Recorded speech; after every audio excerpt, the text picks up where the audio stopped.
श्री गणेशाय नमः।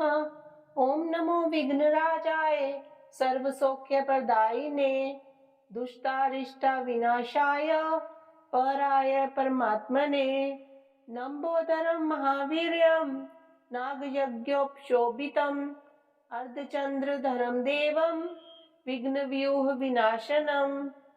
ओम ह्रां ह्रीं रूं रें रौं राः हेरम्बाय नमो नमः। सर्वसिद्धिप्रदोषि त्वं सिद्धिबुद्धिप्रदो भव। चिन्तितार्थप्रदस्त्वं हि सततं मोदकप्रिय सिन्दूरारुणवस्त्रैश्च पूजितो वरदायकः। इदं गणपतिस्तोत्रं यः पठेत् भक्तिमान् नरः तस्य देहं च गेहं च स्वयं लक्ष्मी नर्मुञ्चति। तन्मे शिरसा देवं गौरीपुत्रं विनायकं भक्तावासं स्मरे नित्यम् आयुकामार्थसिद्धये। प्रथमं वक्रतुण्डं च एकदन्तं द्वितीयकं तृतीयं कृष्णपिङ्गाक्षं गजवक्त्रं चतुर्थकं लम्बोदरं पञ्चमं च षष्ठं विकटमेव च सप्तमं विघ्नराजं च धूम्रवर्णं तथाष्टमं नवमं बालचन्द्रं च दशमं तु विनायकम् एकादशं गणपतिं द्वादशं तु गजाननं द्वादशेतानि नामानि त्रियसन्ध्यं ये पठेन्नरः न च विघ्नभयं तस्य सर्वसिद्धिकरं प्रभु।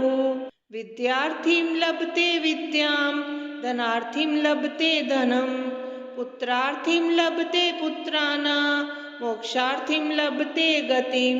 जपेत् गणपतिस्तोत्रं षड्भिर्मासे फलं लभेत् संवत्सरेण सिद्धिं च लभते नात्र संशयः। अष्टभ्यो ब्राह्मणेभ्यः लिखित्वा ये समर्पयेत् तस्य विद्या भवेत् सर्वा गणेशस्य प्रसादते। सुमनसवन्दित सुन्दरि माधवी चन्द्र सहोदरि हेममये मुनिगणमण्डित मोक्षप्रदायिनि मञ्जुलभाषिणि वेदनुते पंकजवासिनि देव सुपूजित सद्गुणवर्षिणि शान्तियुते। जय जय हे मधुसूदन कामिनि आदिलक्ष्मी सदा पालय माम्। अहि कलिकल्मषनाशिनि कामिनि वैदिक रूपिणि वेदमये क्षीरसमुद्भव मंगल रूपिणि मंत्र निवासिनि मंत्रनुते मंगलदायिनि अम्बुजवासिनि देवगणाश्रित पादयुते। जय जय हे मधुसूदन कामिनि धान्यलक्ष्मी सदा पालय माम्। जय वरवर्णनि वैष्णवी भार्गवी मंत्र स्वरूपिणि मंत्रमये सुरगण पूजित शीघ्र फलप्रद ज्ञान विकासिनि शास्त्रनुते भवभयहारिणि पाप विमोचनि साधु जनाश्रित पादयुते। जय जय हे मधुसूदन कामिनि धैर्य लक्ष्मी सदा पालय माम्। जय जय दुर्गति नाशिनि कामिनि सर्वफलप्रद शास्त्रमये रथ गज तुर्ग पदादि समावृत परिजन मंडित लोकनुते हरिहर ब्रह्म सुपूजित सेवित ताप निवारिणि पादयुते। जय जय हे मधुसूदन कामिनि गजलक्ष्मी रूपेण पालय माम्। अहि खगवाहिनि मोहिनि चक्रिणि राग विवर्धिनि ज्ञानमये गुणगणवारिधि लोकहितैषिणि स्वर सप्त विभूषित गाननुते सकल सुरासुर देव मुनीश्वर मानव वंदित पादयुते। जय जय हे मधुसूदन कामिनी संतान लक्ष्मी त्वं पालय माम्। जय कमलासनि सद्गतिदायिनि ज्ञान विकासिनि गानमये अनुदिनमर्चित कुङ्कुम धूसर भूषित वासित वाद्यनुते कनकधरा स्तुति वैभव वन्दित शंकर देशिक मान्य पदे। जय जय हे मधुसूदन कामिनी विजयलक्ष्मी सदा पालय माम्। प्रणत सुरेश्वरी भारती भार्गवी शोक विनाशिनी रत्नमये मणिमय भूषित कर्ण विभूषण शांति समावृत हास्य मुखे नवनिधि दायिनी कलिमल हारिणी कामित फलप्रद हस्तयुते। जय जय हे मधुसूदन कामिनी विद्यालक्ष्मी सदा पालय माम्। धिमि धिमि धिन धिमि धिन धिमि धिन धिमि दुन्दुभिनाद सुपूर्णमयी घुम घुम घुम घुम घुम घुम घुम घुम शंख निनाद सुवाद्यनुते वेद पुराण इतिहास सुपूजित वैदिक मार्ग प्रदर्शयुते। जय जय हे मधुसूदन कामिनी धन लक्ष्मी रूपेण पालय माम्। ओम जयंती मंगला काली भद्रकाली कपालिनी दुर्गा क्षमा शिवा धात्री स्वाहा स्वदा नमोस्तुते। जय त्वं देवी चामुण्डे जय भूतार्ति हारिणी जय सर्वगते देवी कालरात्रि नमोस्तुते। मधुकैटभविद्रावि विधात्री वर्धे नमः रूपं देहि जयं देहि जशो देहि द्विषो जहि महिषासुरनिर्नाशी भक्तान् सुखदे नमः रूपं देहि जयं देहि जशो देहि द्विषो जहि रक्त बीज वदे देवी चंड मुंड विनाशिनी रूपं देहि जयं देहि जशो देहि द्विषो जहि शुंभ सैव निशुंभस्य धुर्माक्षस्य च मर्दिनी रूपं देहि जयं देहि जशो देहि द्विषो जहि वंदितांघ्रि युगे देवी सर्व सौभाग्यदायिनी रूपं देहि जयं देहि जशो देहि द्विषो जहि अचिन्त्य रूप चरिते सर्वशत्रु विनाशिनी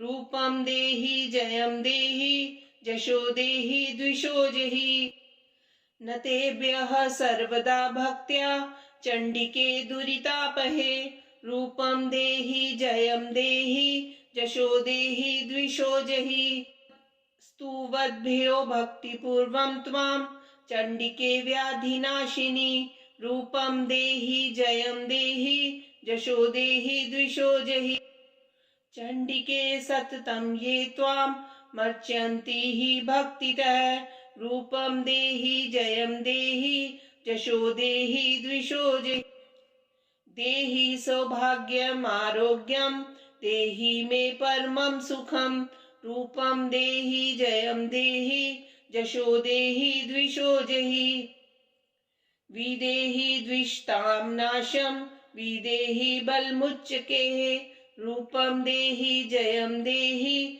जशो देहि द्विषो जहि विदेहि देवी कल्याणं विदेहि परमां श्रियं रूपं देहि जयं देहि जशो देहि द्विषो जहि सुरासुर शिरोरत्न निघ्रिश्चरणे अंबिके रूपं देहि जयं देहि जशो देहि द्विषो जहि विद्यावन्तं यशस्वन्तं लक्ष्मीवन्तं जनं कुरु रूपं देहि जयं देहि जशो देहि द्विषो जहि प्रचंड दैत्य दर्प गणे चंडिके प्रणताय मे रूपं देहि जयं देहि जशो देहि द्विषो जहि चतुर्भुजे चतुर्वक्त्र संस्तुते परमेश्वरी रूपं देहि जयं देहि जशो देहि द्विषो जहि कृष्णेन संस्तुते देवी शश्वतभक्त्या सदाम्बिके रूपं देहि जयं देहि जशो देहि द्विषो जहि हिमाचल सुतानाथ संस्तुते परमेश्वरी रूपं देहि जयं देहि जशो देहि द्विषो जहि इंद्राणीपति सद भाव पूजिते परमेश्वरी रूपं देहि जयं देहि जशो देहि द्विषो जहि देवी प्रचंड दोर्दंड दैत्य दर्प विनाशिनी रूपं देहि जयं देहि जशो देहि द्विषो जहि देवी भक्त जनो धाम दत्तानंदोदयंबिके रूपं देहि जयं देहि जशो देहि द्विषो जहि पत्नी मनोरमा देवी मनोवृतानुसारिणीं तारिणीं दुर्ग संसार सागरस्य कुलोद्भवाम् इदं स्तोत्रं पठित्वां तु महास्तोत्रं पठे नरः स तु सप्तशती संख्या वरमाप्नोति संपदाम् जय भगवती देवी नमो वरदे यह पाप विनाशनी बहुफल दे जय शुंभ निशुंभ कपाल धरे प्रणमामि तु देवी नरार्त्री हरे जय भगवती देवी नमो वरदे जय पाप विनाशनी बहुफल दे जय चंद्र दिवाकर नेत्र धरे जय पावक भूषित वक्त्र वरे जय भैरव देहन लीन परे जय अंधक दैत्य विशोष करे जय भगवती देवी नमो वरदे जय पाप विनाशनी बहुफल दे जय महिष विमर्दनी शूल करे जय लोक समस्तक पाप हरे जय देवी पिता मैं विष्णु नुते जय भास्कर शक्र शिरोवनते जय भगवती देवी नमो वरदे जय पाप विनाशनी बहुफल दे जय षण्मुख सायुध ईशनुते जय सागर गामिनी शंभुनुते जय दुख दरिद्र विनाश करे जय पुत्र कलत्र वृद्धि करे जय भगवती देवी नमो वरदे जय पाप विनाशनी बहुफल दे जय देवी समस्त शरीर धरे जय नाक विदर्शनी दुख हरे जय व्याधि विनाशनी मोक्ष करे जय वांछित दायिनी सिद्धि वरे जय भगवती देवी नमो वरदे जय पाप विनाशनी बहुफल दे मुनीन्द्र वृंद वंदिते त्रिलोक शोक हारिणी प्रसन्न वक्त्र पंकजे निकुंज भूविलासिनी व्रजेंद्र भानु नंदिनी व्रजेंद्र सूनु संगते कदा करिष्यसि मां कृपा कटाक्षभाजनम् अशोकवृक्षवल्लरीवितानमण्डपस्थिते प्रवालबालपल्लव प्रभारुणाङ्घ्रिकोमले वराभयस्फुरत्करे प्रभूतसम्पदालये कदा करिष्यसि मां कृपाकटाक्षभाजनम् अनङ्गरङ्गमङ्गलप्रसङ्गभङ्गुरभ्रुमां सविभ्रमं ससम्भ्रमं दिगन्तवानपातने निरन्तरं वशीकृत प्रतीतनन्दनन्दने कदा करिष्यसि मां कृपाकटाक्षभाजनम् तडित्सुवर्णचम्पकप्रदीप्तघोरविग्रहे मुखप्रभापरास्तकोटिशारदेन्दुमण्डले विचित्रचित्रसञ्चरच्चकोरशावलोचने कदा करिष्यसि मां कृपा कटाक्षभाजनम् मदोन्मदातियौवने प्रमोदमानमण्डिते प्रियानुरागरञ्जिते कलाविलासपण्डिते अनन्यधन्यकुञ्जराज्यकामकेलिकोविदे कदा करिष्यसि मां कृपाकटाक्षभाजनम्